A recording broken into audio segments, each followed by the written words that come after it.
I would like to call the February 11th, 2026 meeting of the Camarillo City Council, the CSD, and the SA to order. Will the city clerk please call the roll? Councilmember Santangelo, Here. Councilmember Kildee, Yes, here. Councilmember Tremblay, Mayor Tennyson. Here. Let the record reflect that Vice Mayor Martinez Bravo is absent. Our first item is a closed session item. Will the city attorney read the item, please? Yes, Mayor and Council, we have one item on closed session, conference with legal counsel, existing litigation pursuant to Government Code Section 54956.9D1, and it's one matter, the OPV Coalition versus Fox Canyon Groundwater Management Agency, and if there's any reportable action, I will make that report. Thank you. We will now adjourn to closed session.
Good evening. We will reconvene the February 11th meeting of the Camarillo City Council, CSD and SA. I'll let the record reflect that Vice Mayor Martinez Bravo joined us in closed session at 4:45 p.m. And let the record reflect that all council members are currently present. I'm going to ask the Vice Mayor to lead us in the flag salute. Please stand. Put your right hand over your heart. Ready, begin. I pledge allegiance to the flag of the United States of America and to the republic for which it stands, one nation, under God, indivisible, with liberty and justice for all.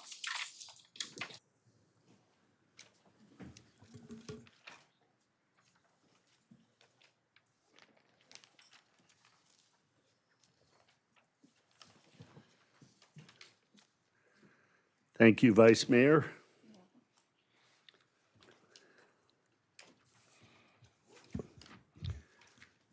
Are there any changes to the agenda for this evening? Hearing none or seeing none, we will move forward.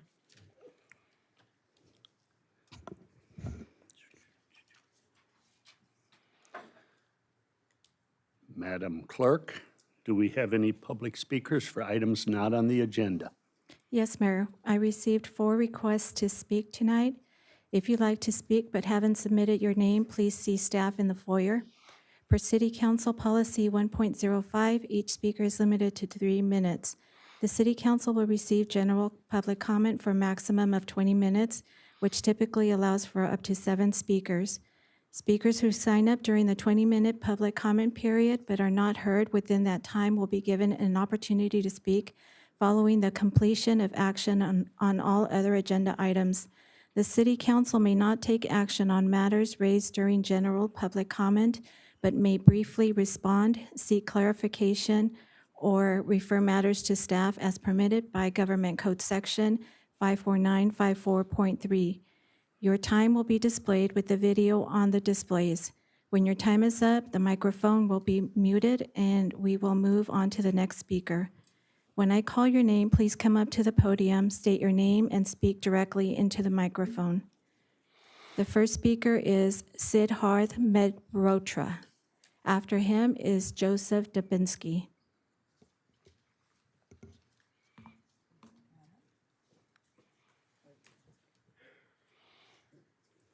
Good evening. Good evening, Mayor and Council. It is an unusual and surprising pleasure to be speaking first this evening. But I take no pleasure in what I must say. You have all heard by now. You have heard from many of us, and you will doubtless hear from many more. Immigrations and Customs Enforcement has been acting like a military occupation in this city, in this state, all over this nation, abducting, torturing, and otherwise maltreating virtually anyone they meet. The question now before us is not what has happened nor why, for this is well known to all, but what will the city government do to protect its people from this intrusion? What shall we do to hold out against the invader? I give you this question to consider. I realize there can be nothing done tonight or here, nor admitted to be done, and yet I expect to see that question answered in the future, and that presently. Thank you. That will be all. Thank you. Joseph Dubinsky.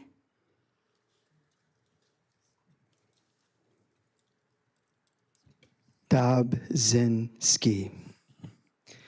Good evening. My name is Joseph Dobzinski Jr. I am a resident of Camarillo. I'm here to give you the latest numbers on abductions within the 805 area code. As of this morning, at least 1,596 individuals have been abducted by ICE. Out of that, 842 are in Ventura County and 451 have been in Camarillo. The lack of action by this city council is deafening and it grows more every day. Oxnard and Moore Park are working towards establishing stakeholders committees. I hope Camarillo plans to engage in that kind of behavior as well. The immigrant community in Camarillo needs to know that they have not been abandoned by the city council.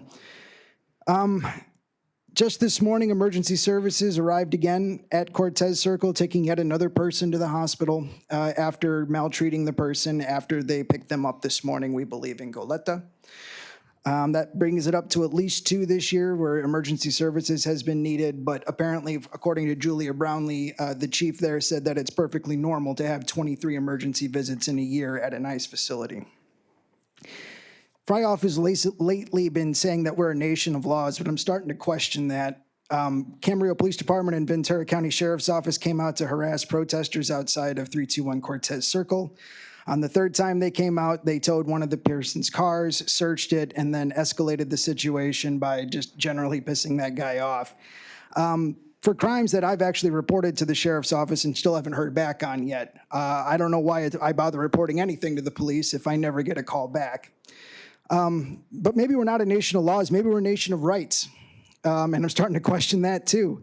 2 Santa Barbara volunteers that were down here this week got pulled over outside of Santa Rosa Technology Magnet School, first for, quote, obstructing or impeding an investigation by observing an ICE agent. And then later it was revised to just an infraction that they weren't going to enforce. By the way, that's not the first time they've been outside of school. They actually stashed a raid vehicle on Berry Street, which is about a block from PVSEA one morning. The Santa Barbara Independent is investigating now where police abrogates First Amendment rights to follow, observe, and report on law enforcement. For the record, not a single federal agent has been credibly assaulted in Ventura County, and certainly not by volunteers of the community organizations that I am a part of. I can't say the same of ICE agents on us, of course. ICE cannot be trusted, period, at this point. They have lied over and over on video. Their word isn't worth anything anymore. And at least OPD has started to push back against that rather than believing whatever they're saying when they call up the police for help. I'm hoping we can figure out how not to I hope we can figure out at some point not to harass the protesters who are outside of Cortez Circle because litigation's expensive. Thank you. Thank you. Spencer, excuse me, Spencer Ritchie.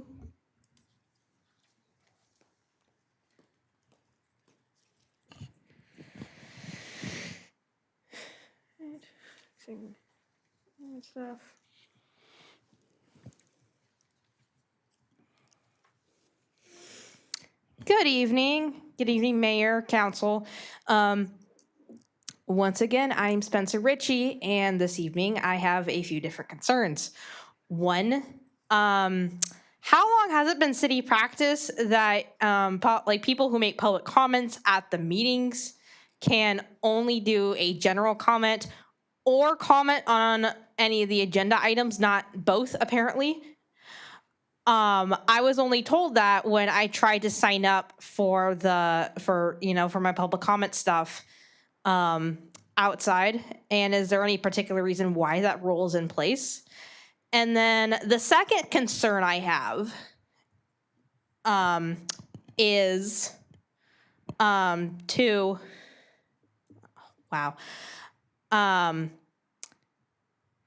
so apparently starting in July, the Brown Act is going to require, things like, live translation and closed captioning of like city council meetings and stuff. And especially the remote public comments, those are going to start being required by law under the updated Brown Act starting this July. And what a shame it is that, Camarillo and probably a whole bunch of other cities, they went out of their way to dismantle that public comment, like remote public comment infrastructure, after it was, after the COVID shutdowns ended, only to have to re-implement it again to comply with the Brown Act starting this July. I just find it funny. That's a lot of time wasted on stuff that should have already been in there in the first place. And then my third concern is again with the whole like ICE vehicles and stuff. They're like, you know, concern with mine 3A is what is so hard about, arresting, in reality, kidnapping people, putting them in your car, and then keeping them in a facility such as the one at 321 Cortez without doing anything to them that requires them be taken to the hospital in ambulance. And then two, so ICE has a lot of infrastructure at its disposal, and it clearly cares. It clearly does not care about transparency. It's with all of its dodgy lack of recording and surprise transporting of those it's holding. And it also, we know about instances of like sexual abuse and stuff happening under ICE. You know who else that applied to? Jeffrey Epstein. To be okay with what ICE is doing is to be okay with what Jeffrey Epstein was doing. Thank you. Have a nice evening. Thank you, Spencer. Derek Porter.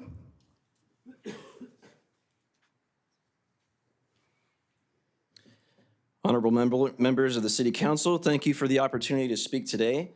I am a concerned resident of our community, and I'm here to urge you not to renew the city's contract with Flock Safety for their automated license plate reader cameras. For those unaware, Flock Safety operates a network of automated license plate reader cameras installed at fixed public locations throughout Camarillo. These high-resolution cameras capture images of passing vehicles, automatically reading license plate numbers, along with details like the vehicle's make, model, color, and other visible characteristics, such as bumper stickers or roof racks, etc. All day and night using AI learning for accuracy. When a vehicle passes by, the system logs the date, time, and location of each sighting and uploads this data to Flock's cloud-based platform, ostensibly for security and aiding in crime investigations. This data is stored centrally, often for extended periods, and can be searched nationwide by participating law enforcement agencies. These systems, while marketed as tools for safety, pose grave risks to our privacy, freedoms, and public funds, risks that far outweigh any purported benefits. These cameras create a dragnet surveillance grid that tracks our every move without consent or oversight. Every license plate scan is uploaded to Flock's cloud servers, building intimate profiles of our lives, where we worship, where we protest, or seek medical care. As experts have noted, this allows inferences about our political views, religious affiliations, or private activities, violating the Fourth Amendment's protections against warrantless searches, as affirmed in the Supreme Court's Carpenter decision. In our city, residents are unknowingly subjected to constant tracking. We deserve better than a system that treats us all as suspects. Moreover, the effectiveness of these cameras in reducing crime is grossly overstated. While Flock boasts about solving cases, the reality is that mass surveillance tools like this are ripe for abuse.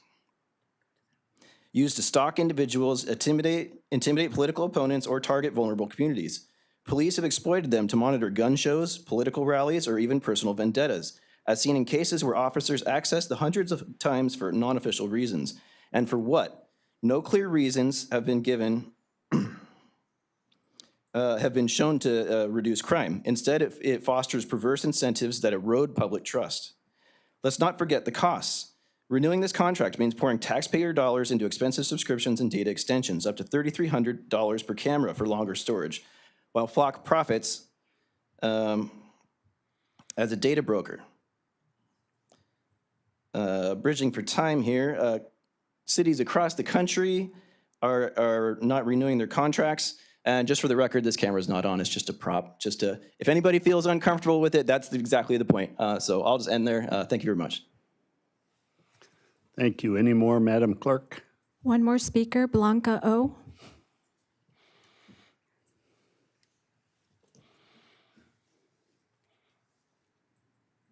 Welcome, Blanca. Hello. I already submitted a public comment online that you all should have received. So I'm going to try to spend my time here reading one of those letters that I referenced. For the public, these are letters that have been written by children who are currently detained in ICE facilities. And I'll do my best because this is in their penmanship. Hello, my name is Ariana. I'm 14 years old and I'm from Honduras. I've been detained for 45 days, and I have never felt so much pain, so much fear to go to a place as I feel here. Every time I remind myself that once I go back to Honduras, dangerous things could happen to my mom and my younger siblings. My younger siblings haven't been able to see their mom in more than a month. They are very young, and you need your parents when you're growing up. Since I got to the center, all you will feel is sadness and mostly depression. When people have their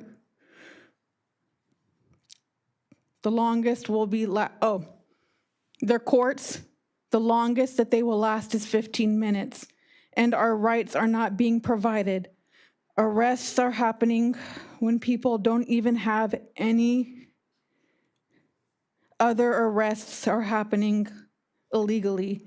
It's sad to hear that people's cases are being denied and are getting sent back to their country, places where they are escaping from and are lacking protection and want to feel safe. Not a lot of people know what is happening in the centers where immigrants are placed, and I haven't been getting any school time. Every single person in here had their jobs, had their lives, and aren't any danger to this country. I've been in this country for almost 7 years, and in those 7 years, my mom and I have found a home and had made a bigger family. I have never been separated from my siblings, and it's honestly sad because they are little and they need their mom and their sister. Yeah, they are with their dad, but it's different from being with my mom. Since the day my mom and I get detained in Manhattan, New York, my life was instantly paused. From my knowledge, you can't be under custody for more than 15 or 20 days.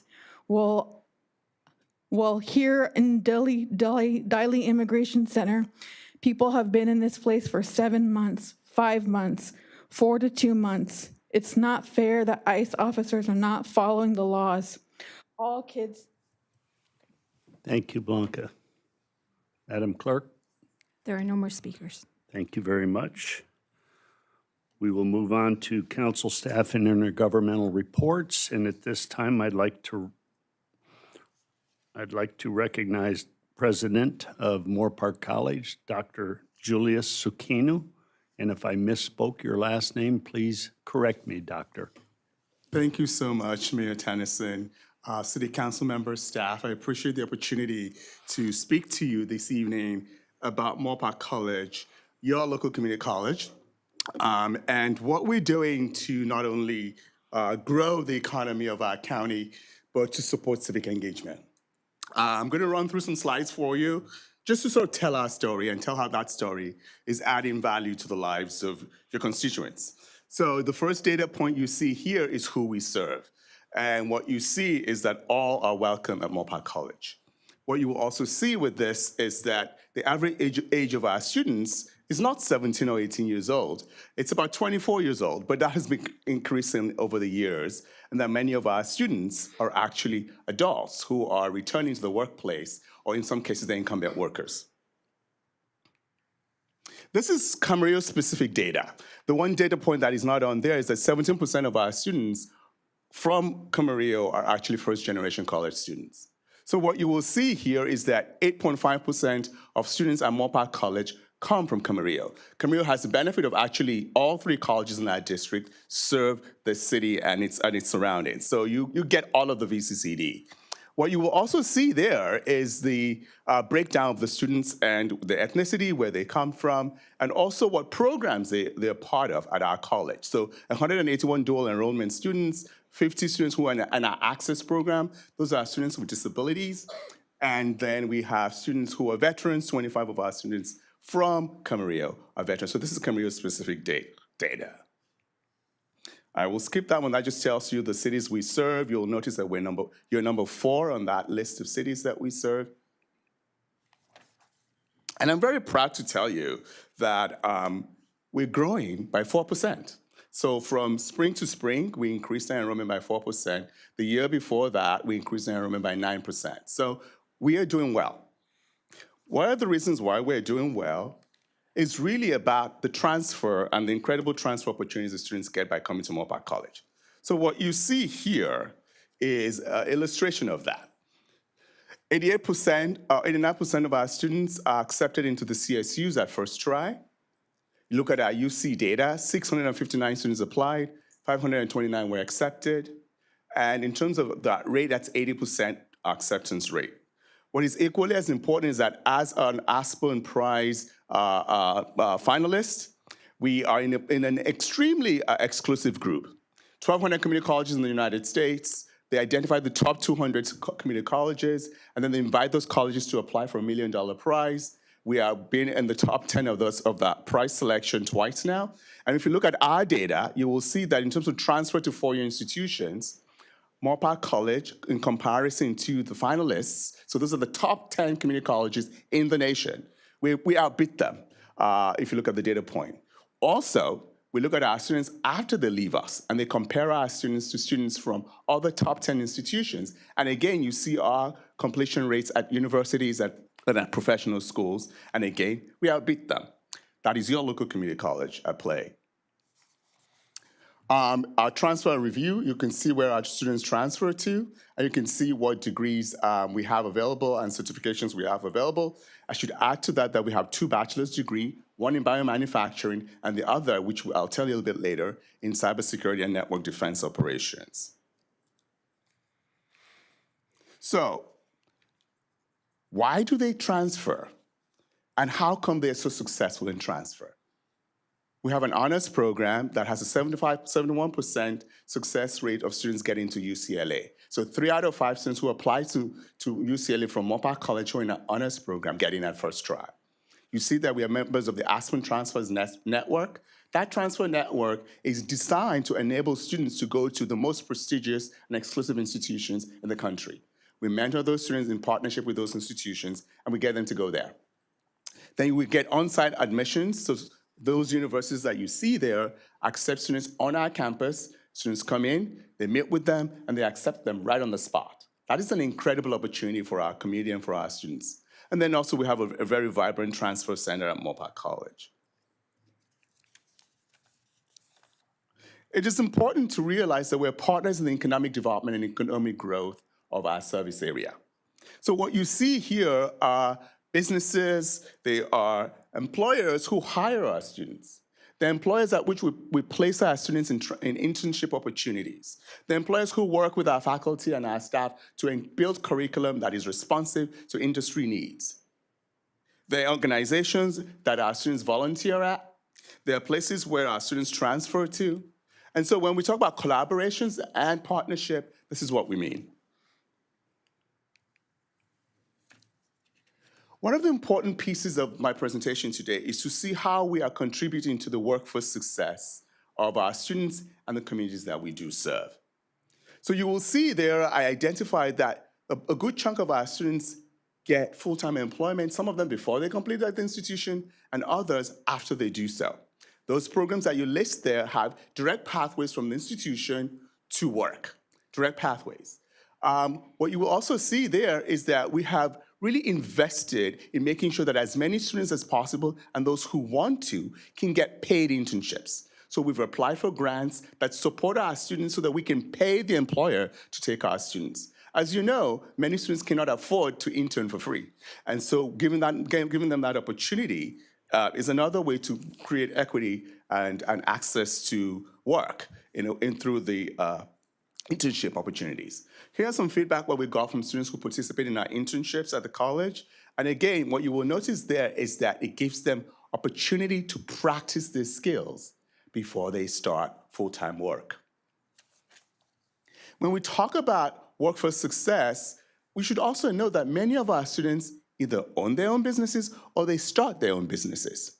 I will give you an example of 2 of our students in our game design program. Those students have submitted games that are being, prepared for publication by 2 very well-known game design companies in the LA area. We're proud of that. Similarly, we have partnerships with the Navy base of Ventura County, with Takeda Pharmaceuticals, Bank of America, and Wildlife Games.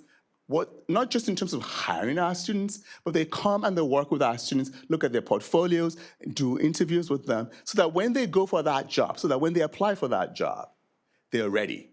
They also make commitments to us. The Navy base of Ventura County has made a commitment to us so that we have a partnership with them where they pay the civilian employees who need the training to come to Moorpark College. Again, we are partners, we're collaborators in the success of the economy of Ventura County.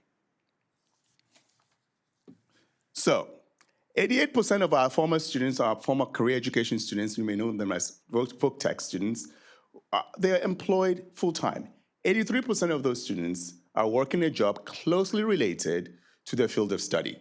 So we don't educate people to be in fields of study that are not necessarily connected to the degree of study that they pursued at the college. That is an example of the good counseling and academic advice and the career exploration office that we offer at Moorpark College. You should also know that the College Futures Foundation ranked Moorpark College 7th in the state among community colleges. And students who come to Moorpark College increase their salaries by 37% within a year of completion at the college. 300 of our local employers participate in internships and engage in partnerships with the college. And you see there the 227 students who are participating in internships. And then you see the pass rates for the nursing exam as well as for our radiology exam. And I'll add to that our paramedics and ENT degree completion rates as well. So what you see is that we are educating people not into poverty, but we're educating them into successful careers and successful lives in Ventura County and beyond, mostly in Ventura County. So what's coming up at Moorpark College? Well, as I said earlier, we have a bachelor's degree in cyber defense network operations that will start this fall. The degree was approved by the Board of Governors of the California Community Colleges on January 23rd, and we are getting ready to roll out that degree program in this fall semester. We know that for every single job that is available, every 750 jobs that are available, there's one person in cybersecurity. So when you think of the security of your data, when you think of the companies that serve you and the security of that data, we need more people in that industry. This program will help do that. You should also know that our program is identified by the NSA as a center of excellence in training for cybersecurity. Also coming to Moorpark College in this summer, actually, late summer, is a fall concert series. I probably shared this with you last year when I was here, that we're looking to build an amphitheater on campus. It's $60 million. We don't have $60 million as of yet, but we have a concept. And so the proof of concept is to begin delivering those concerts at the college this summer. Moorpark College Foundation has had the opportunity of getting funds to support that. And we're very proud of the fact that come this summer, we will bring high quality entertainment to Ventura County, outdoor venue, and that sits about 4,000 people. And we hope that you will come join us for some of those concerts. Okay, so that is my presentation. But before I end, I want to introduce to you some people from Moorpark Culture here with me this evening. And some of them are residents of Camarillo. So we have here, my Vice President of Business is Dr. Jennifer Clark. We have from our Moorpark College Foundation, we have Lisa Gritzner. And my advancement and Chief Financial Officer for our foundation, Operations Officer, is Debbie Klein. These folks are here to tell you and to acknowledge that Moorpark College is invested and committed to the city of Camarillo, but we're also invested into and committed to the families that we serve in Ventura County. And we thank you for the opportunity to serve your students and to serve your families. Thank you very much, Doctor. Any comments or questions for the good doctor? Vice Mayor? Dr. Sokenu, thank you so much for being here. It's always a treat when you come here, and just wherever I see you, I know you're so present throughout the community. Excellent work with so much that you're doing. So kudos to you and to your entire staff and team. One of the questions that I had regarding the transfers was, is there a dominant major that you're seeing in terms of those who are transferring to UCLA and maybe other UCs and others? Yes. So the largest degree majors at our institution are business, psychology, and general studies. Most of our students are transferring to UCLA. So if you're looking at the UCs, they're transferring the sciences. So they're transferring pre-med students, they're transferring to law schools or pre-law. And a lot of our students are transferring to computer science and they're transferring to the networking program. So that's why we're aligning our associate's degree to those degree pathways. Okay, thank you. Thank you. Mr. Tremblay. Thanks, Mr. Mayor. Doctor, thanks for being here again. I echo my colleagues' comments. It's great to see you here. I had a couple of questions for you, but before I start, full disclosure, our youngest attended Moore Park College about 10, 11 years ago, had an absolutely terrific experience, matriculated onto a CSU, and is doing very well. And he had a terrific education at Moore Park. So we are really pleased. His mom and I are really pleased. So thank you, and thanks for all your staff for that. Two questions for you. The slide on the articulation agreements, now, 10 or 12 years ago, when he went through Moore Park, he could automatically, if I understood it correctly, matriculate to either, at that point it was UC Santa Barbara or Cal State Long Beach, if he fulfilled certain conditions and grades and classes. But the slide said that, and then UC was the same. UC was the same as CSU. But the slide said that I think it was 529 applied, or 659 applied, 529 were accepted. Can you clarify that for me? Yes. If they meet certain conditions, are they in, or do they just have to apply? Right, so there's two data points here. So one is for CSUs. So we have an agreement with the California State University where there's something called the ADT, so it's the Associate Degree for Transfer. Okay. So if somebody has an Associate Degree for Transfer and they complete that Associate Degree at a California Community College, they get to transfer to the CSU. Now, with that transfer, they get into the university. There's no guarantee that they will get into a particular program, but they automatically get into the university. Okay. So that's with the CSU. With the UCs, we have something called a tag agreement, which is an opportunity for our students to apply early, and it's available to all community colleges as long as institutions continue to build a relationship to support that effort. And those students then apply to the tag. So what you see there is those students who applied to the tag and then got into the UC as a result of that agreement. Oh, I see. And the articulation agreements then sort of spell this out, how that's supposed to work? Yes, it does. Okay, thanks. Yes. Second question, if I can, Mr. Mayor. The workforce success slide just speaks volumes to me. And I know that you spend a lot of time, as does the Community College District, making sure that you are in alignment with, from an economic development standpoint, with the Ventura County local economy and businesses and supplying. You know, and that statistic of 1 for 750 resonated with me. Does Moore Park College, do you do that specifically as Moore Park College, or do you do that in concert with the Ventura County Community College District, or both, in terms of how you do that kind of outreach? My thought is you do both, right? Yes. So the colleges of the Ventura County, of which there's 3 of us, we work together.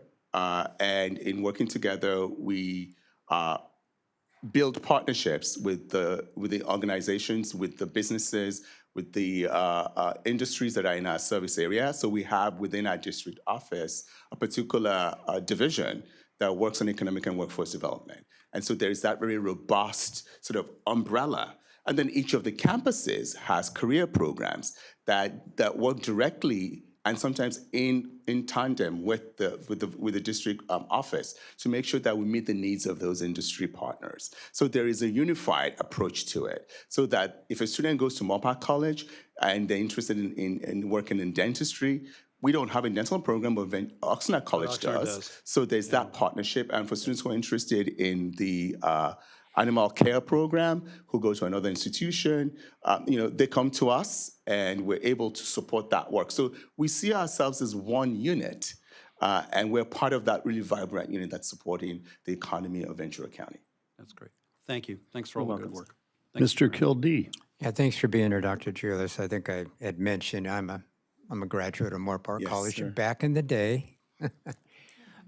Great, great community college back then, and it's even better now. I commend you and your staff and all the students that are there.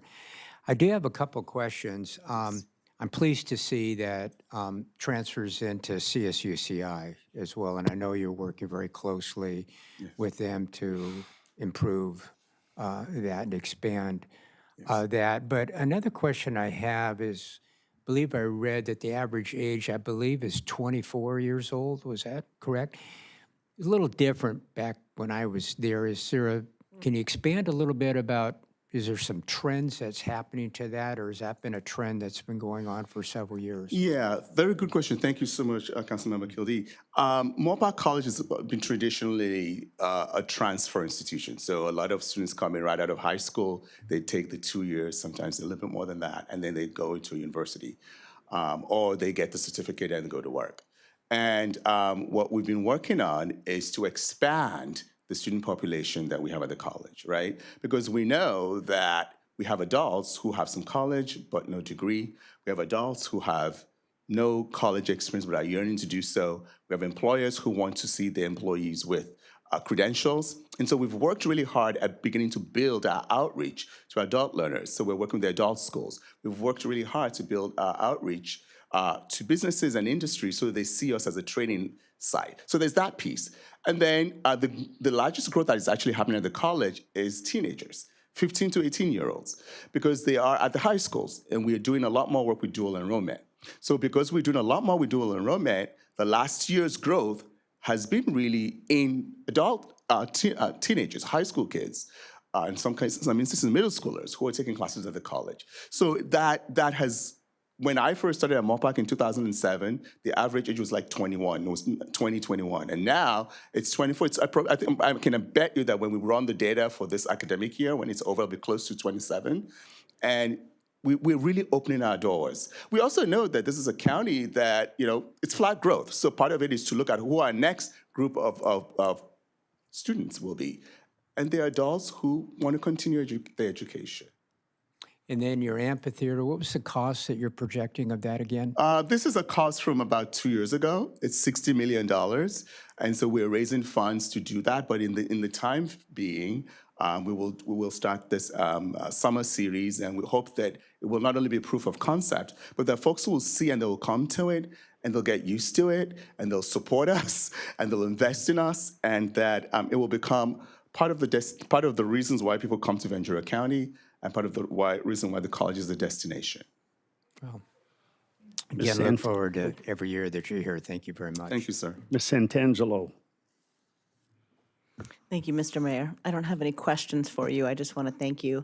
I look forward to you being here every year and telling us about all the wonderful things happening at your campus. I'm especially really encouraged to hear that enrollment is up. Thank you. That's really good news, so keep up the good work. Thank you so much. I appreciate it. Thank you, Doctor. I appreciate the community colleges of Ventura County, as I understand they are now called, instead of the Ventura County Community College District. I started my post-high school education as a young Marine stationed at the Port Hueneme Seabee base way back in the day at Ventura College. So it started my post-high school education, which continued on to CSU. I appreciate everything that I've seen and heard about Moore Park College. I serve on the Regional Defense Partnership. And I know there is a pipeline of internships and I believe some credentialing or certificate programs. Naval Bases Ventura County is the single largest employer in the entire county. I also have gone back to Washington, D.C. with RDP, and I believe there's relationships with the various Department of Defense offices in Washington, D.C. that are helping fund some of these internships. If you could talk about that just a little bit. Yes, so thank you. I appreciate, Mr. Mayor, you're calling out that. one of the things that we've been doing, and this is really kudos to Chancellor Rick McLennan, my boss and our leader. And Chancellor McLennan, when he came in, he realized very quickly that the Navy base is not only the largest employer in the county, but that there were ways in which all three colleges could support the training and the professional needs of folks who work there, and mostly who are civilians. And so it was an opportunity for us to gather together and identify, first of all, map where those partnerships could be, and then identify what resources needs to go into those partnerships, and then work on both ends to build a plan of action that then led to, and as you articulated very well, opportunities for internships for our students. So students in our engineering technology, students in our computer networking and systems engineering, students in our business program, students in our design program have been interns. And from the data point that I'm remembering from my memory, we have about 8 individuals over the last 2 years who have been interns who have gotten employment there. So part of our work is to not only be, and that's just Mopar College, and my sister colleges also have the same relationship and they have similar data.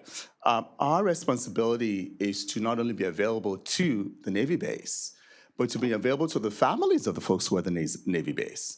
And so building that really concrete relationship has been a goal of our college district. And I'm very glad that not only is it yielding some benefits, but part of what it yields is an opportunity for our students, but much more likely, our faculty, to work with the experts at the Navy base and build curriculum that is responsive and reactive, and that is then being supported through federal funding. It's my understanding from our monthly meetings at our RDP from the various laboratory commands that about 90% of the interns from the various community colleges in Ventura County end up gaining full-time employment. And these are not entry-level jobs. They're jobs that pay very well and have great promise moving forward. So thank you very much for the work you do with the bases and the opportunities you create for our young people to stay in Ventura County and work at the Navy bases and with some of the defense contractors and partnerships that the Navy has. So thank you very much. I appreciate you being here. Thank you very much. I appreciate it. Thank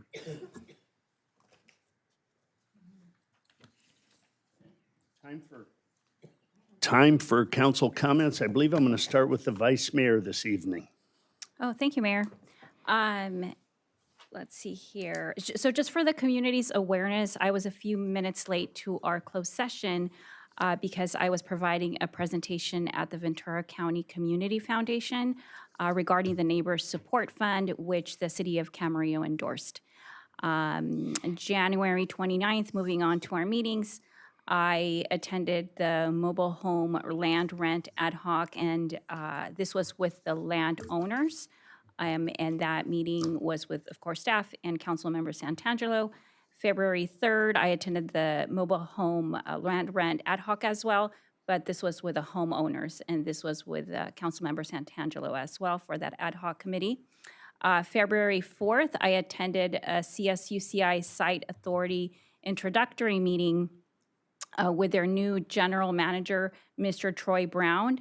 It was actually a really great meeting, and I'm really excited and look forward to that relationship.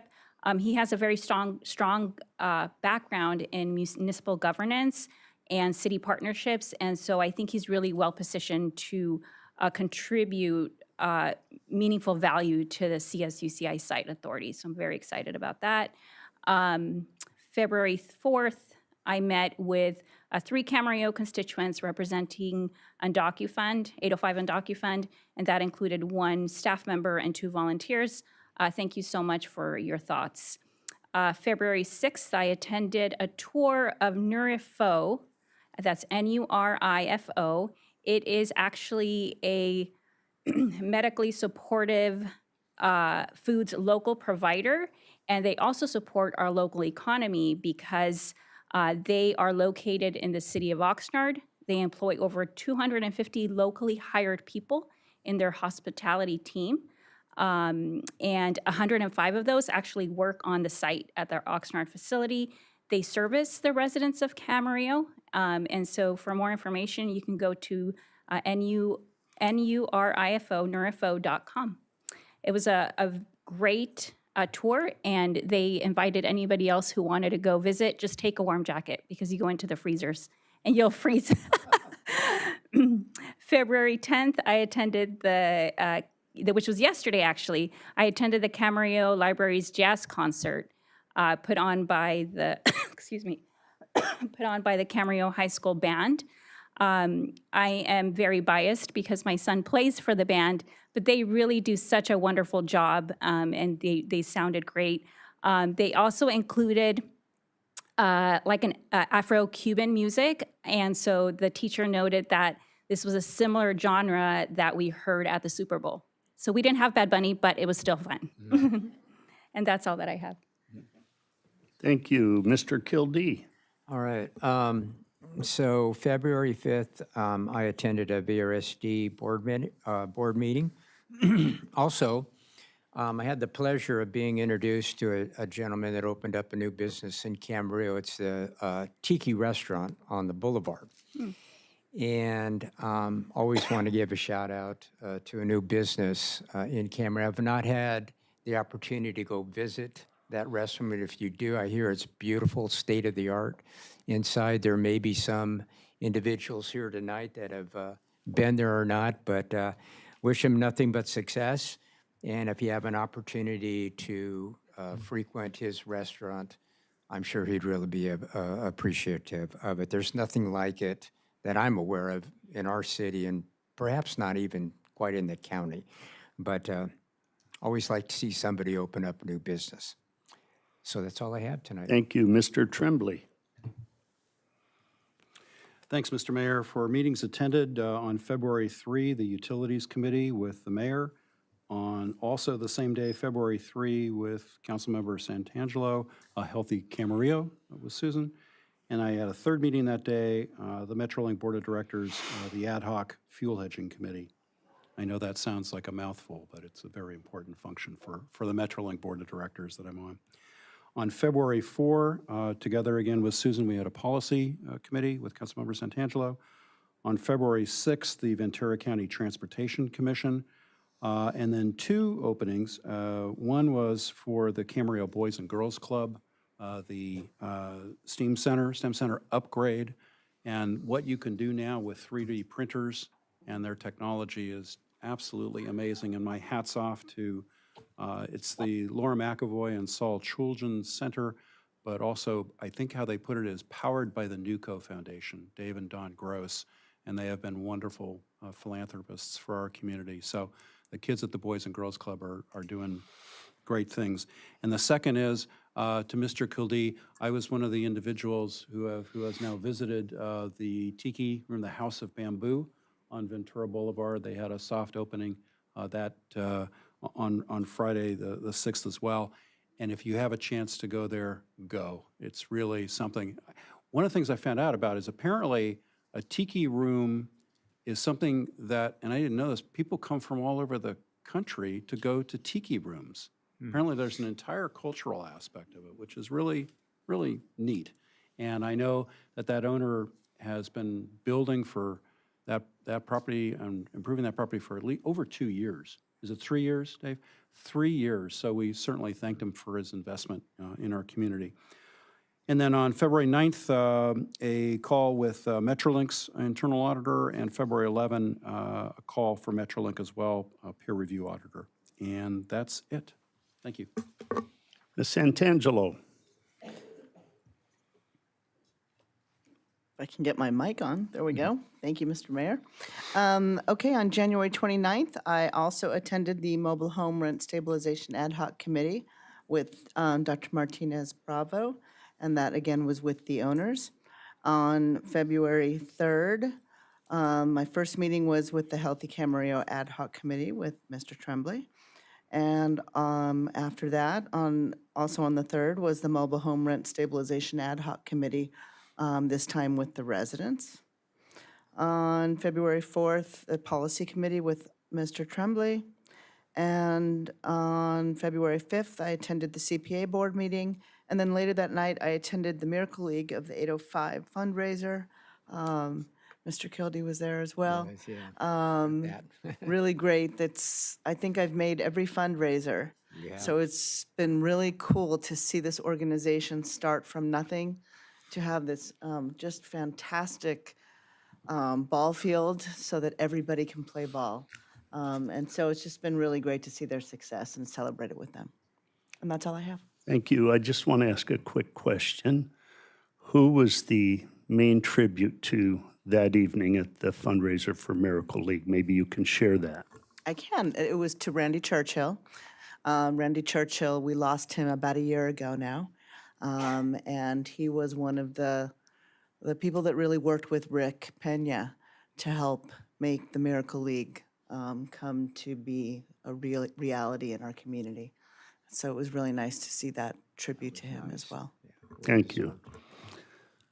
I'd like to say without Randy's involvement, not just in the Miracle League, but several nonprofits in Camarillo, they would not have realized the success they've had. Randy was a workhorse when it came to supporting nonprofits. And when he put his heart and soul into something, it almost always became a reality. February 3rd, I attended the Utilities Committee meeting with Mr. Tremblay. On February 5th, I attended the Regional Defense Partnership monthly meeting, and it's a very informative meeting. We have many of the major commands, and what people may not realize, they may think it's just one command of the bases. The base commander of Naval Base Ventura County is likened to a city manager. He's the landlord. There are 110 different tenant commands, and each of them all have their own command structure, be it military officers or civilian lab directors that lead the various labs out there.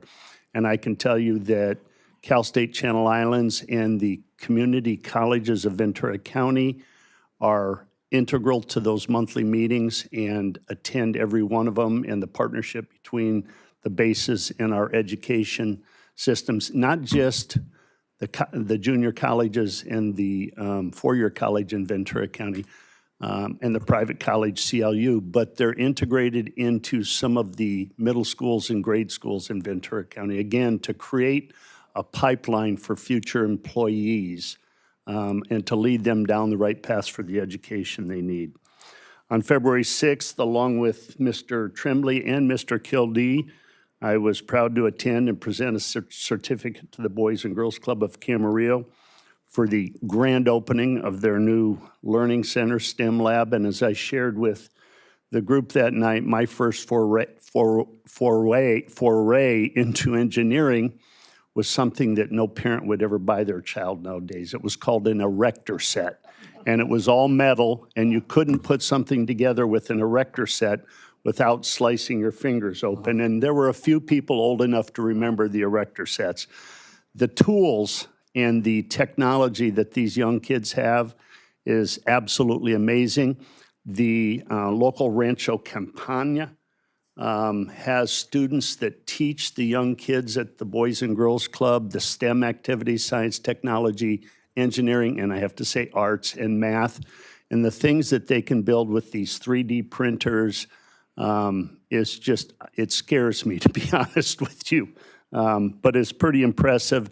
And I was happy that Saul Chuljian and Laura McAvoy, who have been long time major supporters of the Boys and Girls Club in Camarillo, got their names over the door at this new center.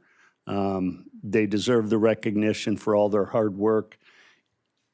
I, too, attended the soft opening of the House of Bamboo, and Mr. Tremblay hit it on the head. This is going to be not just a restaurant and rum drinks and things like that. It's going to be an experiential opportunity.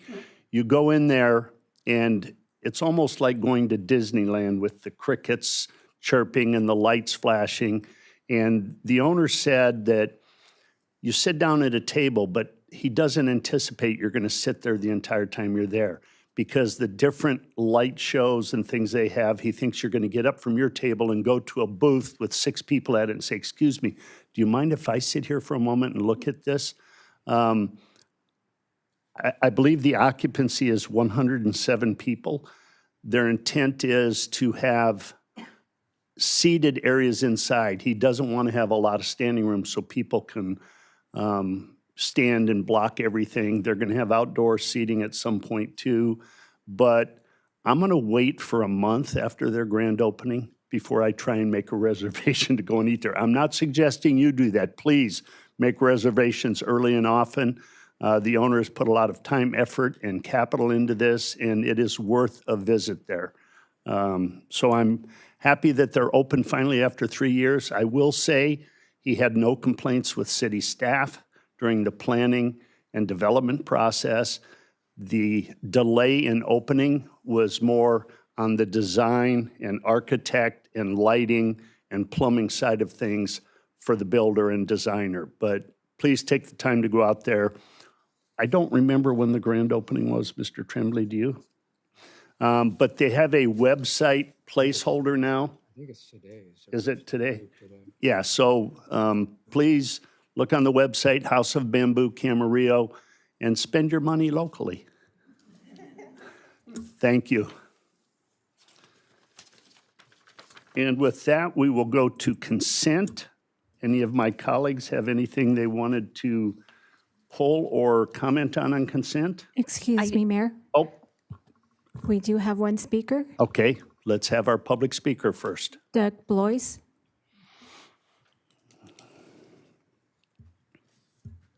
Good evening, Doug Blois, 10-year resident of Camarillo. There's a couple items. Item G, I noticed the water, wastewater studies. You're giving a 13th amendment, I believe, for like $56,000 to this company. And a couple things struck me. Are there going to be more rate hikes? We just had, a big contentious thing last year. And so I'm curious about that. I hope that maybe you can shed some light on that tonight. What is the total amount that has been spent for the whole year or for annually? And is this going to be an ongoing thing with these rate studies? And then the last thing on that item is, does any of this rate studies have anything to do with the lawsuit with Fox Canyon? Are they taking into consideration any of the potential costs associated with that? Item I, real quick on item I, resurfacing contract. I'm just curious where and when those contracts will take place. Thank you. Maybe I can ask our city manager to have staff reach out to Mr. Blois and give him some answers to his questions. Thank you, Mayor. We will do that. Thank you.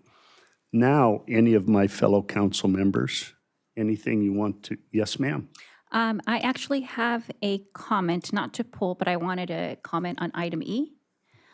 So based on information that I requested and then received from city staff, in addition to what is already included in our staff report, I understand that the Camarillo Library staff do not receive Veterans Day off, while the City of Camarillo staff do, but conversely, library staff receive Easter off, while city staff do not. And I understand that each entity receives a total of 11 holidays. And I know that this is a matter addressed through contractual negotiations with LS&S.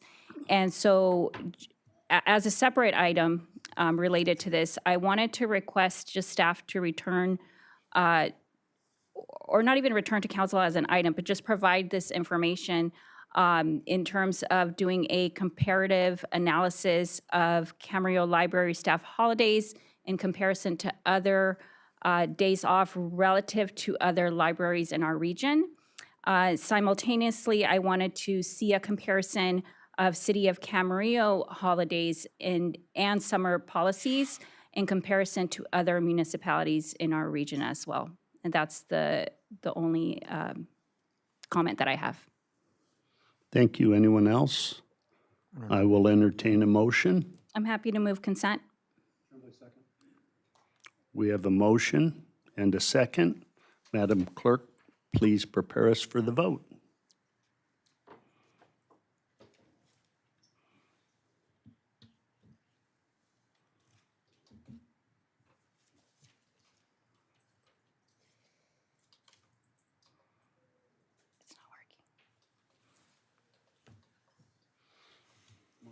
It's not working. Mine either. Just do a roll I can do a roll call vote. Please. Councilmember Santangelo? Yes. Vice Mayor Martinez Bravo? Yes. Councilmember Kilby? Yes. Councilmember Tremblay? Mayor Tennyson? Yes. That passes unanimously. Thank you. Next, we will go to item J, award of software licensing and management services, and I believe Mr. Cameron will handle this. Thank you, Mayor, and good evening. Again, Mayor, Vice Mayor, and members of the council. For the record, Mitchell Cameron, Director of Administrative Service, and I would actually like to introduce Bobby Dame. She's a Senior Management Analyst in the Administrative Services Department. And over the past year, Bobby's led the cross-departmental effort to identify business requirements, evaluate proposals, and ultimately support the selection of a new enterprise asset management system, which she's now going to present to your council this evening. Thank you, Mitchell. Good evening, Mayor Tennyson and members of the City Council. I'm excited to discuss the award of software licensing, implementation, and project management services for an enterprise asset management system this evening. We will be discussing what an enterprise asset management system is, the EAM selection process, the goals and objectives for the enterprise asset management project, how EAM supports council goals and prioritization, the EAM project implementation approach, and staff's recommendations. And I'll be using EAM and enterprise asset management interchangeably throughout this presentation.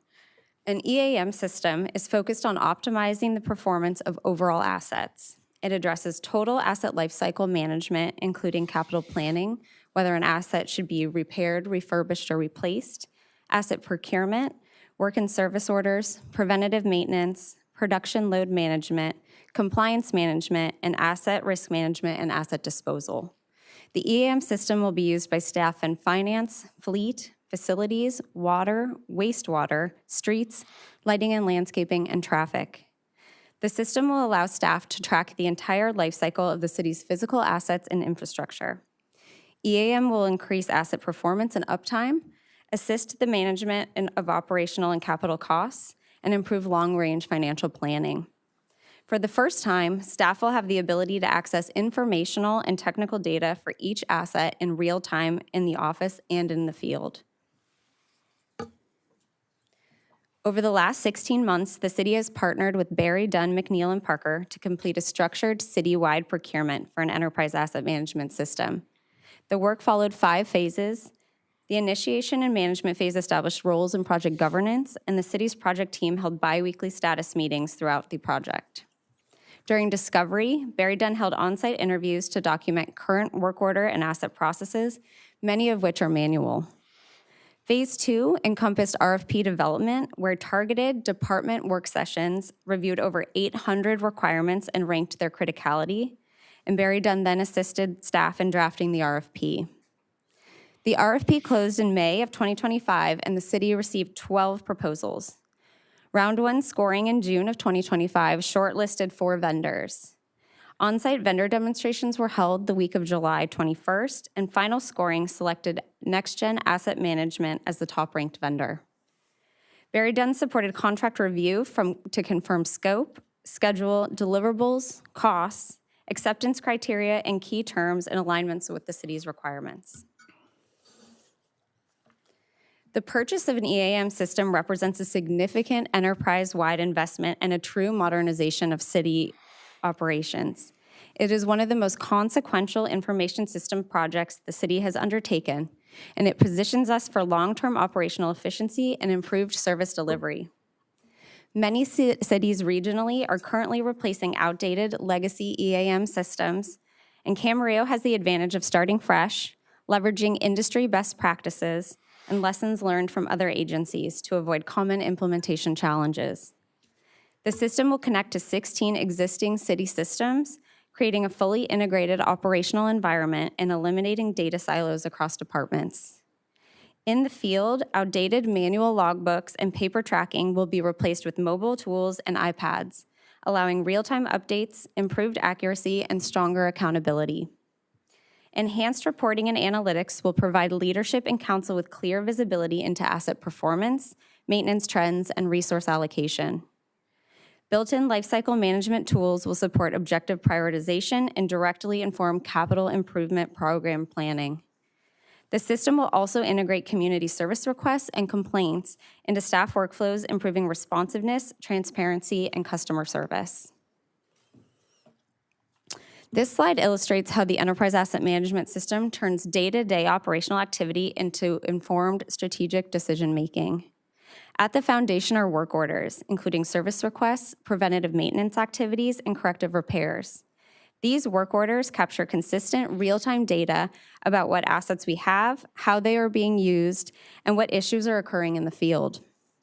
As work orders are completed, they continuously build a data-driven picture of asset condition, highlighting performance trends, reoccurring issues, maintenance history, and lifecycle needs. Over time, this allows staff to move beyond reactive fixes and toward a more proactive, planned approach to maintenance and capital investment. The asset condition data that supports prioritization.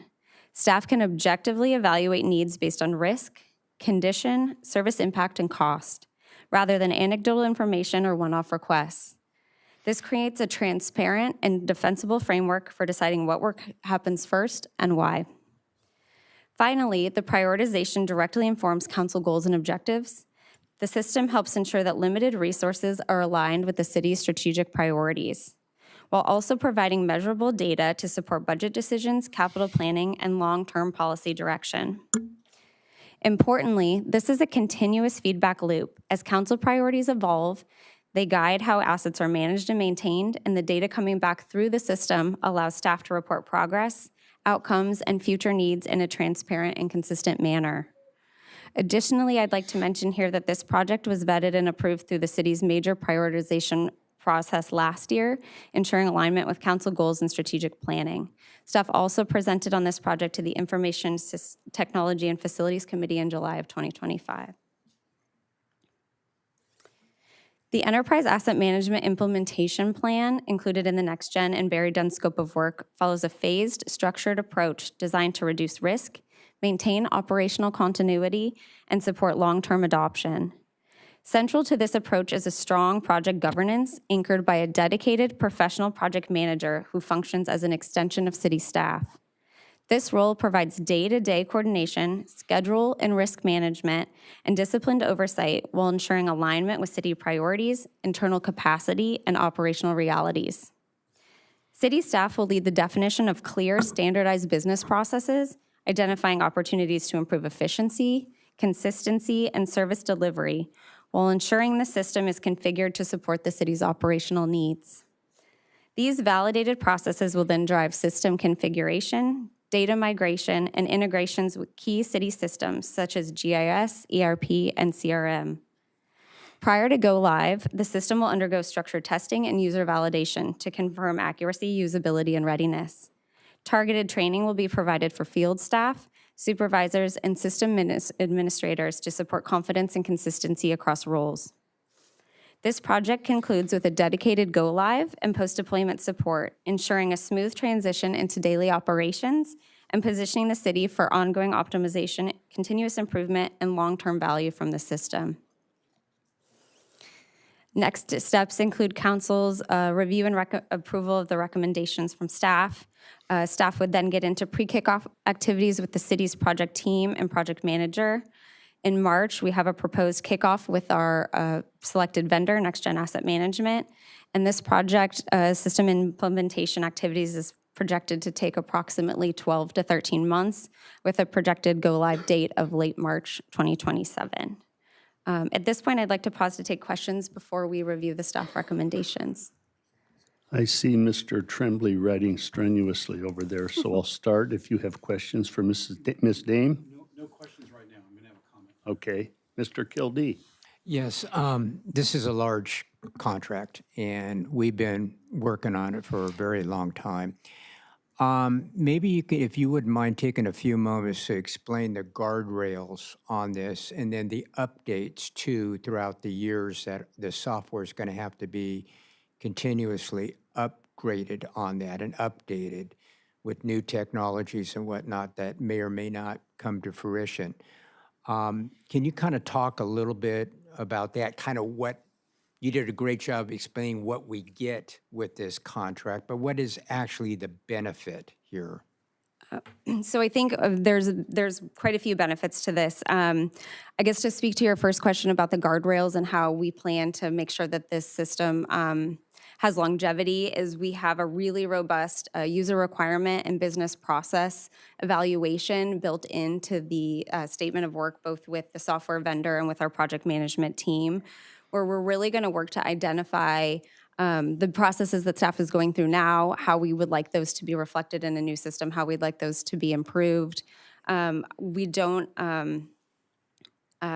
purport to know exactly how that's going to look today, and we know that we'll be continuing to make refinements to the system, but I think the benefit of the software that we've selected is it's adaptable, it's really leading edge in the area, and it's something that will be able to grow with us. We're proposing a 5-year software licensing agreement that doesn't start until we go live, so we won't be paying for any software licensing until we've fully validated and accepted the system as it's built. And then we have an opportunity at the end of that 5 years or at any time throughout to see if this is still operationally relevant for staff. But we think we've selected a system that has staying power. Okay. Anything else, That's all I Mr. have, no, Kildee? at this point, thank you. Vice Mayor? Thank you, Bobby. So this weekend, I really didn't know anything about EAM, and so I took some time on a fun 6 a.m. Saturday morning to do a little bit more research and look into some educational videos as well. And so some questions that I had were, I know in the staff report, and you mentioned it a little bit here, there are other cities that have implemented this. Do you know how long they've been doing this? Yes, these systems have been in place in the county for over several decades. Specifically, the city of Ventura implemented a system in 2011, and they're in the process of replacing it. The city of Thousand Oaks implemented their system in 2010, and they have a replacement in their technology modernization plan, a planned replacement of their system. Okay, thank you. And then in terms of like in the area of like cyber security and data protection, which is super important, is it going to be cloud-based or on-site or on-premise? It's a cloud-based software that's it's termed software as a service, a SaaS product, and it's hosted by Microsoft Azure. Okay. And then can you talk a little bit more about like what cybersecurity certifications NextGen have, and how, you know, how are we protecting our data? Certainly. So data is encrypted both while it's being transmitted and while it's being stored. NextGen is aligns with FedRAMP moderate security standards and ISO and IEC information security frameworks. They use multi-factor authentication and access control through Microsoft Azure Active Directory, which is similar to what other government agencies in the city uses. They have formal incident response procedures and notification to us if there's any sort of breach, and they also host their environments in Tier 3+ and 4 data center standard facilities. Okay, thank you. And then in terms of any termination of the contract, or even on a day-to-day basis, who owns the data? Is it the city of Camarillo? The city owns the data. Yeah, we are the sole owner of all data that enters the system, and we have full access at all times, and also the ability to export and retain any information that's in there in the event of a contract termination. Okay, thank you. And last question, and this was touched on a little bit on the report as well. In terms of integration with other systems, can you elaborate that further as to how this will be integrated with our other systems that are needed to run the city? Yes, certainly. So I mentioned we are planning to integrate with 16 required city programs and applications. This is a higher risk component of the project, but the vendor lists all integrations that are required by the city as standard, and they support secure API-based integrations, and it'll be a coordinated effort with the city's information system staff, our vendor partners, and the system implementer, NextGen. But we are proposing trusted integrations with Naviline, SeeClickFix, which is our backend for Camarillo Connect, and Esri ArcGIS. Okay, thank you. I have no further questions. Councilmember Santangelo. No questions. Madam Clerk, any public comments? There are no public comments. Thank you. We will move to council discussion, and I will say, Mr. Tremblay, lead us off. No, thanks, Mr. Mayor. I'm in support of the recommendation and the recommended action. Given the size of the contract, I would like to add something to the motion. The motion would be along the lines of the staff recommendation. Thanks, Martita, for asking all the questions that you did. But I would also like to request that the city staff report back to the council on or before September of 2026, about 6 months from the beginning of the contracts in March, in September 2026, to provide us with an update in the implementation of this EAM project. And that presentation would include at least 3 to 4 specific examples of various assets subject to this asset management program, so that we have a good idea, number one, on how implementation is going, and number two,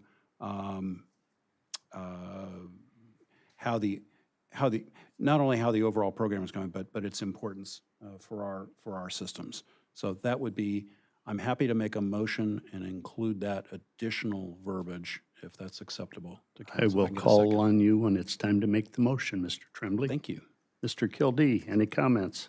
Yeah, one of the reasons why I brought up the question is the expense of this contract, but I know that staff and the council have worked for many, many months on trying to select. It's all about selecting the proper vendor on this.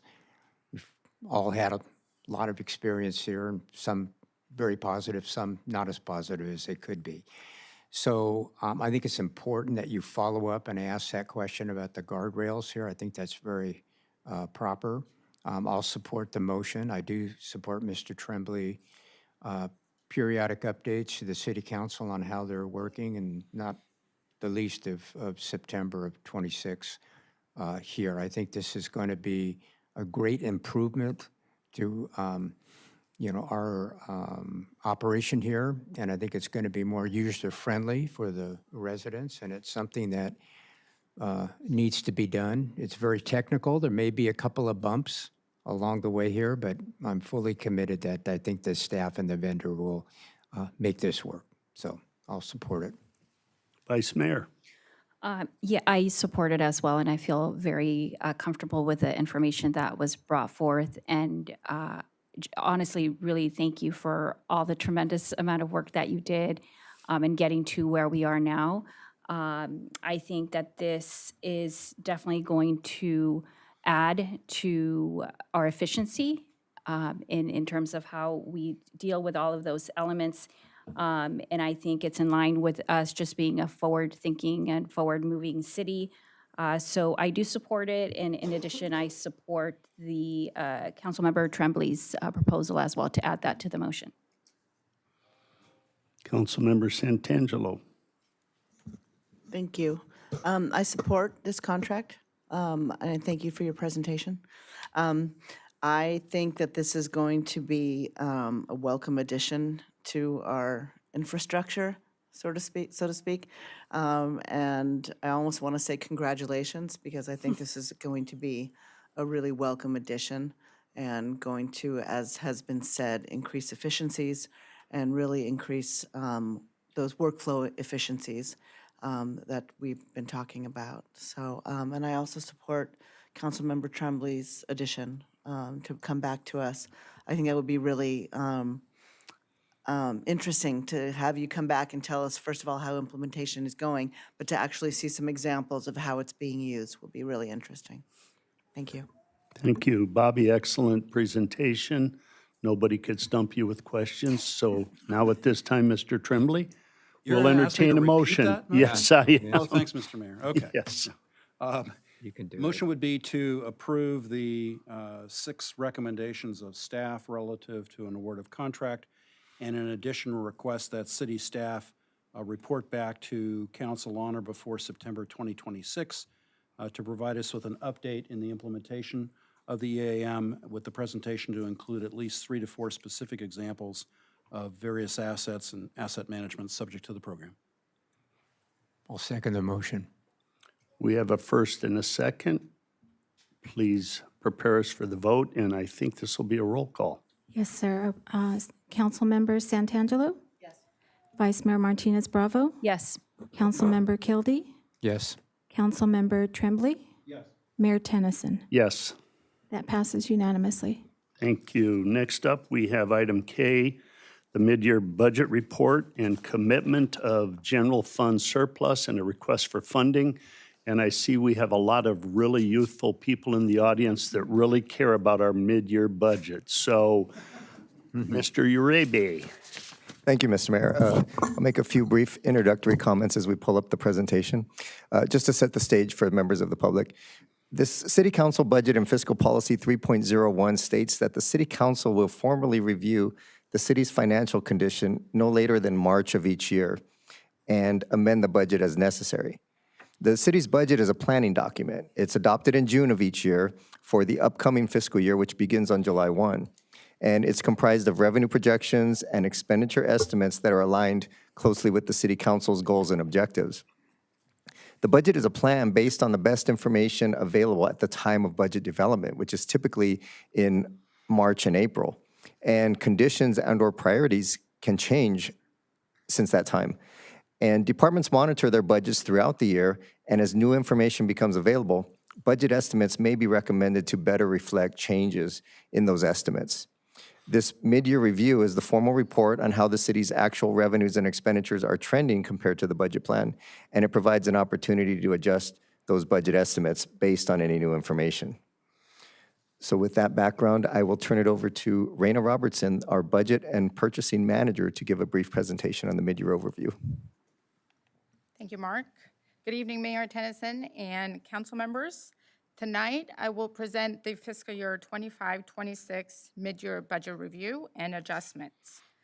This will include an overview of the city's general fund, review of general fund balances and commitments, adjustments across the capital fund as well as our enterprise funds like water and our sanitary district, and then the recommended City Council action.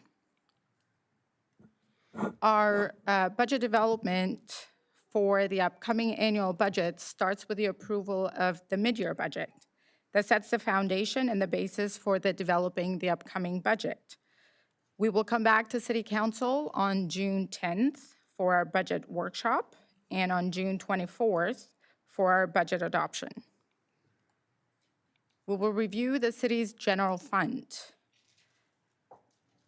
The recommended mid-year adjustments for consideration tonight are a decrease of $681,524. Also, we're proposing a recommendation for an increase in expenditures for an amount of $583,757 for a combined use of fund balance of approximately $1.3 million. With a recommended fund balance at June 30, 2026 of $103 million. This will provide the details of our revenue adjustments. There are 4 primary changes that we're proposing to you tonight. The revenue decreases primarily due to our sales tax, which is projected to decrease by approximately $1.9 million, reflecting softer consumer spending and current market conditions. Additionally, the transient occupancy tax is projected to decrease by approximately $330,000, and that's primarily due to the delayed opening of the Home to Suites hotel. These decreases are partially offset by an increase of approximately $900,000 in our unsecured property tax that is largely related to an increase in assessed valuations. And additionally, higher investment earnings of approximately $800,000 as a result of higher cash balances resulting from prior fiscal year savings. For general fund expenditures, we are proposing an operating transfer out from general fund of $400,000 to our solid waste fund to support solid waste operations. Additionally, a transfer to our capital improvement project fund, which is primarily related to timing of capital projects. Again, our ending fund balance proposed for June 30, 2026 is approximately $103 million. In the next slide, I'd like to highlight that City Council's policy requires that we commit funding from our general fund balance. We begin this year with $103.5 million and a City Council reserve policy requirement of $33.9 million. As I mentioned earlier, due to savings that we recognized in the last fiscal year, we are proposing two other adjustments. You may recall our continuum of care commitment was reduced by $2 million as of July 2025 by a City Council action to support a housing project and collaborate with the County of Ventura. As a result of the savings from last year, we're proposing to make that commitment whole again to $3.8 million. And then additionally, $7.5 million additional commitment to our facility improvement project for a total of $21.9 million. With those recommended adjustments, our total reserve at commitments for general fund will equal $98.2 million, leaving an unassigned general fund balance of $5.3 million. Moving next is our capital improvement project fund. For consideration tonight, we're recommending $3.9 million, which reflects timing of various capital improvement projects and the ability to fund those projects 100%. Next, our transit fund. We're recommending some adjustments, and all those adjustments are related to grant-funded activities that support our transit operation. Our next fund is our water utility fund. We are proposing a recommendation of a decrease in our revenues for $1.6 million and an increase in our expenditures for approximately $600,000, which equals $2.2 million decrease in use of fund balance from our water operating fund. What that means is we are recommending a $3.7 million use of fund balance from the water utility fund. Additionally, we also have the water capital project fund. Though no recommended adjustments are being as part of the mid-year review, we do have a use of fund balance for $9.6 million that's based on planned capital improvement projects. Now, the deficit will be financed through a loan from the general fund as a temporary financing strategy. This has already been approved previously by City Council through part of the fiscal year 25-26 budget adoption. The sanitary district funds has no significant structural changes that are recommended tonight for consideration. These mid-year adjustments maintain fiscal responsibility while responding to current economic conditions. So with that, I open it with any questions before I turn it to our city manager for an additional item that has been brought, that will be brought to you tonight for consideration as well. Questions from council? I have no questions. Mr. Tremblay. Thanks, Bobby. Thanks, Mr. Mayor. Thanks, Bobby, for the presentation. On Rena. That's okay. Right. Sorry, Rena. I was busy looking at my paperwork. On the general fund side, just a question on the $254,000 adjustment relative to community and human services. The staff report indicated that that reflects actual costs related to grant funding received for Project Hope Rapid Rehousing. Is that part of the state grant funding, that the 7.3? That's not, what part of the grant funding is that from? This is the HAP program, and we're Okay. reducing the HAP program, which is a state-funded grant, because the majority of the cost was already recognized in the last fiscal year. So we're just reducing the amount that relates to this current fiscal year. And that was a reimbursable program, right? Correct. Okay, thanks, Rhea. Thanks, Mr. Mayor. Any other questions? Mr. Kildee? I have a question on the sales tax. And we had a little bit of softening on that, but is that typically kind of normal, the ebb and flow of sales tax and whatnot? And potentially in the future, we have some opportunities to enhance and improve that. And I know I asked the question because I had some calls, and in my business, you go back 6 months ago, there was a tariff issue here, and they weren't really sure how that was going to be all kind of pushed through the system here. So when you talked to our consultant, was that brought up perhaps that could be one of the reasons, maybe not a significant reason, but a reason for the sales tax, ebb and flow that we all kind of live with? Yeah, that's a good question. With sales tax being one of our top two revenues, it's very sensitive to changes. And I would say that historically, it's been pretty steady. In this last 2 years, it has been projected that sales tax would start to slow down. The increases would start to slow down. But even more importantly, in this last year, what all cities are seeing is a decrease in the sales tax revenue. One of our largest areas of sales tax is in the retail, the consumer goods category with the outlets. And what we're seeing is what you alluded to, a softening, I guess, of consumer choices. Consumers are now, with all of the uncertainty, you mentioned the tariffs, there's also geopolitical concerns out there. A lot of things that consumers, I think, are holding off on their purchases. They're holding off on making decisions with their discretionary dollars right now because they're not too sure what's really going to happen. And that's what our consultants, HDL, our sales tax consultants, have been sharing with us, that they're seeing across the state.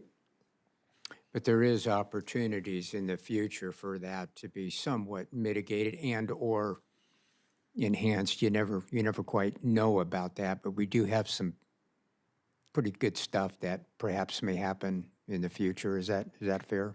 That is correct. And there are things, developments coming in that will generate some revenues that we will be building into the budget that we're planning for next fiscal year. Mm-hmm. Okay. Thank you for answering that question. Quick question, and it's more for information. What is included in unsecured property tax? What kind of items? The primary driver for that is our airport. So now with the expansion of Cloud 9, we have seen additional activity and additional aircraft that are housed in that facility.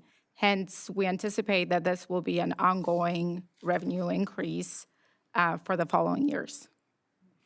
Just to add on to that, for the public's benefit as well, we generally think of sales tax, there's two broad major categories of property tax.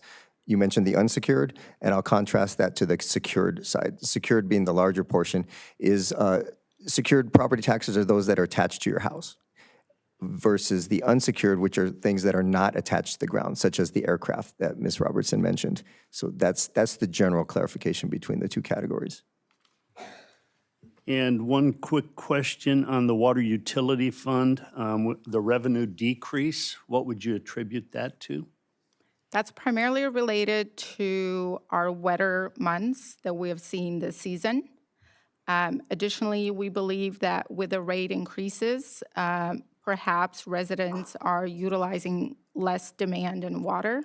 So it's a combination of those two factors that we anticipate to continue for the next few months. And I also see, though, that our expenditures have gone up in the same fund. What is the reason for that? The primary reason for the increase in expenditures is the litigation that we're currently going through. Thank you very much. Madam Clerk, any public, do we want to let the Assistant City Manager address the next item? Yes, thank you, Mayor. welcome. And thank you, Mayor and members of the City Council.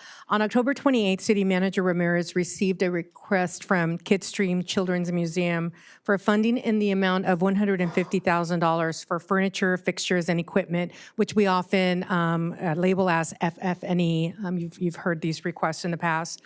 Consistent with City Council Policy 1.12 regarding grant funding, the city manager reviewed the request, and at the first budgetary opportunity, which is tonight's mid-year budget report, it is recommended that City Council consider the request for funding to be added to the current fiscal year 2025-26 budget.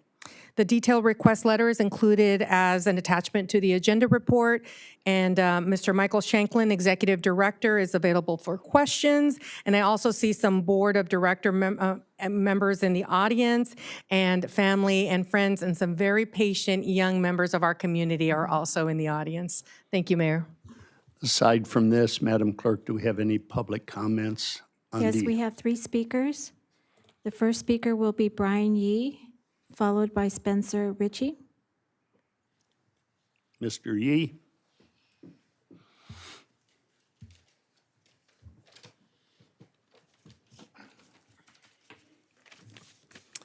Hello, my name is Brian Yee. I'm a Camarillo resident of nearly 20 years now, and the board chair and a father and board chair of Kidstream Children's Museum. The last time I had the privilege of speaking to City Council, we were still early in our journey as Kidstream. At that time, we were asking you to believe in a vision that so many members of our community had experienced to date through outreach events led by a dedicated team of volunteers, which has touched tens of thousands of lives to date. Tonight, thanks to our partnership with the city and many across the community, the vision of scaling that impact to over 100,000 lives per year is coming to life before our very eyes. And in just a few months, we look forward to celebrating with the community as we look forward to our grand opening. My 3 daughters, as you're aware, are with me tonight. They're 8, 6, and 2. And when I look at them, I think about the questions they ask, the confidence they are still learning to build, and the spaces specifically that help them build and feel curious, capable, and seen. Our drive to build Kidstream is rooted in a simple truth. The earliest years of a child's life are more important than any others. Long before a child decides what they want to be when they grow up, their brains are being shaped by curiosity, by play, and by the feeling that learning is joyful. That magic is what happens in a children's museum. It is more than entertainment for the afternoon. It is about building that confidence, that creativity, and problem-solving skills that will last them a lifetime. Unfortunately, though, right now, a family would have to drive more than an hour to find such an experience, and that is specifically limited to those who have the means or the ability to do so. Because Kidstream is committed to every child in this community, that is about to change. Together, we are creating a place where all children belong and where learning is joyful and accessible to all, regardless of socioeconomic background, ability, or circumstance. If I were to give everybody a peek behind the scenes at Kidstream, it is being thoughtfully and responsibly built through a growing team of professional staff, strong community partnerships, generous support, and committed volunteers. I also want to acknowledge that this project has benefited from leaders who believed early, including our vice mayor, who was part of our founding board members. Mr. Mayor, I also remember last time I was here speaking, you took a picture for us outside as we were getting ready to enter.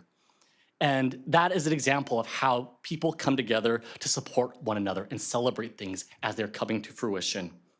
The FF&E funding that you're considering tonight will allow us to open fully, safely, and as soon as possible. And so on behalf of the Kidstream Board of Directors, staff, and the many children who stand to benefit, thank you for recognizing the importance of investing together in the places that will shape who our children become. Thank you. Thank you very much. Any other speakers? The next speaker is Spencer Ritchie, followed by Marilyn Peak. I do not see Spencer in the audience. Marilyn Peak.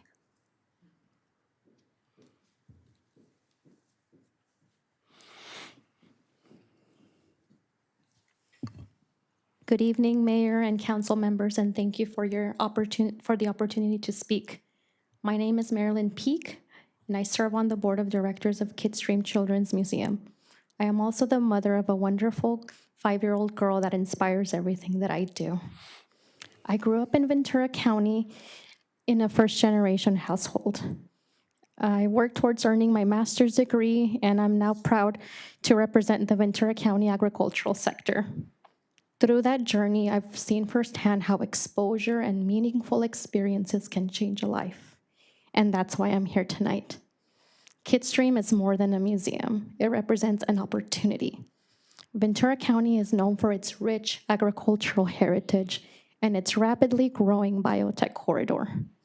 Industries that depend on innovation, problem solving, and creative thinkers. To sustain these sectors and keep our economy thriving, we must continue investing in our children by providing spaces where they can explore science, technology, reading, engineering, arts, and math in hands-on, curiosity-driven ways. When Kidstream opens to the public, it will reach thousands of children every year with exhibits that will foster creativity, collaboration, and confidence. Skills essential to any member of the future workforce. Children's museums are economic drivers. Nationally, they contribute over $5.5 billion to the U.S. economy, supporting job creation, strengthening local industries such as retail, hospitality, and service. Museums also invest in educational opportunities for families through the Museums for All initiatives, helping bridge opportunities for families who are most in need. And Kidstream is committed to that same level of impact and equity. For families like mine, Kidstream represents a place where my daughter's wonder will be nurtured, a place where she can explore how things are built and gain confidence to ask questions and lead one day as a zookeeper, a doctor, an artist, or an engineer. As a parent, I know how transformative that is. As someone working in the agricultural industry, I know how urgently we need the next generation of talent. As a board member, I know how close we are to delivering on this promise, but we can't do it alone. Supporting this grant means yes to our children. Supporting this grant means yes to the future workforce of Ventura County. And supporting this grant is an investment in opportunity, the kind that changed my life and the kind that I want for every child in our community to have. Thank you, and we appreciate your consideration. Thank you. Any more? There are no more speakers. I see the executive directors present. I don't know if any council members have questions, but Mr. Shanklin, if you could please step up to the podium in case there's a question. And if not, you got exercise walking to and from. Any questions for Mr. Shanklin? I have a question. Mr. Kildee? As long as you're here. Yes, sir. Do you have an update on the progress to give us tonight? For those of you who have embarked on the exciting process of construction, you know the opportunities therein with timing. So I can confidently say that we've had ups and downs with the construction, but it's exciting to see, if you've driven by Ponderosa daily, we see advancements on the project. We are confident we'll be opening up to the public mid-year or before. Thank you. Any other questions for Mr. Shanklin? I have one real quick question. Is there collaboration between Kidstream and the very, very near nonprofit that also focuses on youth in the community? Yes, sir. I'm proud to say that through Kidstream, we've been able to collaborate with several partners throughout Ventura County. One instance is through our stream kits that we have volunteers in the community build, and then we give them away to nonprofit partners at no cost. So we've assisted farm working families. We've assisted these kits at no cost to families with YMCA, Boys and Girls Clubs. We just delivered, I think, 300 kits to the Port of Hueneme. We've delivered several kits to our very own Boys and Girls Club here in Camarillo. as well as Big Brothers Big Sisters, and just on and on and on. So it's been a real privilege for us to do that as we've been building up and ramping up to open to the public. And then our neighbor from across the park, Boys and Girls Club, Roberto, and I talk frequently on how we can lift each other up and support one another's initiatives, because our success is their success, and we see KidStream not as a place that individuals give to, but they give through to benefit the community. Thank you, Mr. Shanklin. Council discussion. Yes, ma'am. Yeah, sure. So just in regard, I have a comment in regards to KidStream. Every time, and my family is very privileged to have the opportunity to go on vacation. And every time we go on vacation, we always try to look for a children's museum. And my oldest is 17 and he still loves children's museums. So it's really an opportunity to find the child in us and to be present with our children and families. And we know that during this time of social media, electronics, it's sometimes so hard to be in the moment, but I can't express how important that is. And so I think the generosity of the city of Camarillo in supporting KidStream, we are not just supporting chairs, and we're not just supporting tables, and we're not just supporting a building, which is the museum. What we really are investing in is the well-being of our entire community. And we are making a psychological and emotional investment in our children and our families and our grandparents and all generations. At the same time, we are also strengthening such an important economic driver for the city of Camarillo. As I know that visitors, just like I go and visit other places, there will be visitors from across the region to shop and dine locally when they come to experience KidStream. And so I am in full support of this addition. Thank you. And super proud of all the work that you all have been doing. And hello to all the little kids. I know you're all waving. I know it'll be bedtime soon, but I'm glad that you're here. Any other comments? Mr. Tremblay had his finger up first. No, thanks, Mr. Mayor. My colleague just nailed it. And we have this tradition on the council when we agree with one of our colleagues, rather than belabor it, we just say ditto. So good job, Martita. Thank you. Mr. Kildee. Yeah, I'm going to ditto it, and I'm not going to talk very long, but I want to take a little trip down memory lane. I've been up here a while, and I can remember the first meeting when you all came here, and there were several questions that were asked, and there were debates. We had several opportunities, let's say, and I'm going to be kind, to put another operators in that facility, and there were some robust, as my colleague Mr. Tremblay would say, discussions about whether or not that would work for that or not. And we also were aware of that there was a museum, I believe is in Wainimi, that actually closed. So KidStream got into the kind of the discussion here. And we all kind of shook our heads and says, man, that is a lot of money that you're going to have to raise to make this happen. But you've done it, and I really commend you for that. And it's also a segment of our population to a certain degree is underserved. And this gives us an opportunity really to reach out to that segment. My kids are older now, but it'd have been great if we had something this 15 years ago. I think it would have been really, really special. They're going to get a lot of students and younger people from outside of our community too. So in my opinion, this is going to be very successful, and you may have to deal with some growing pains if you know where I'm going on this, but we're here to help you any way we can. I don't give out $150,000 lightly. I'm a business person. That's a lot of money.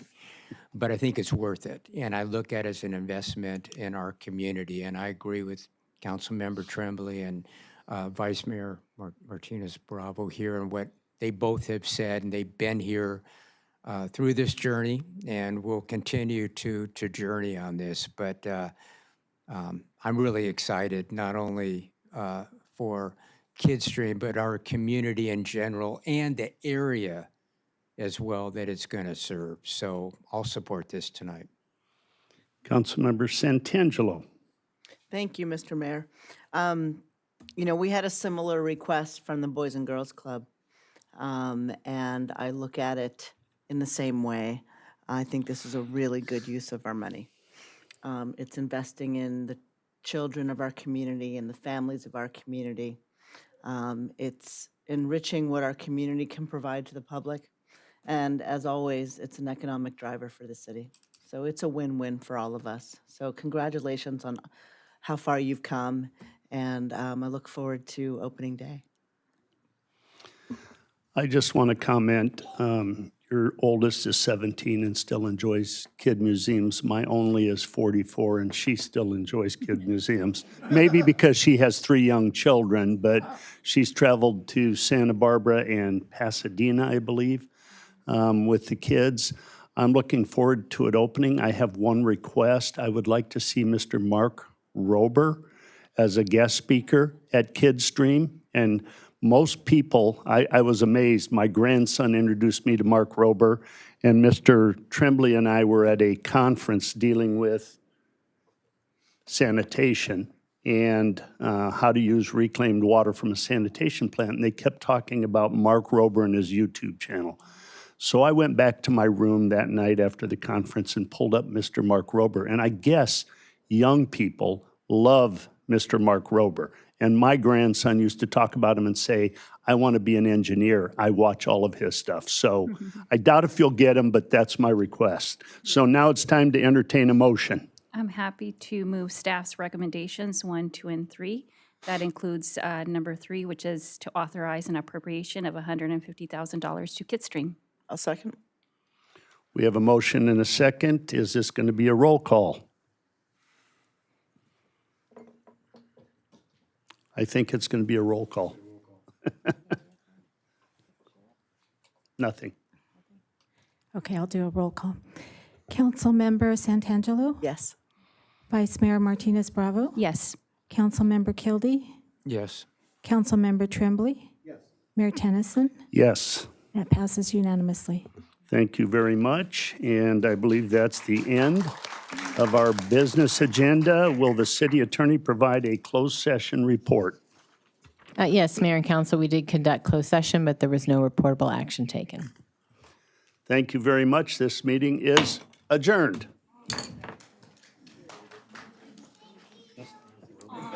Roll Burr.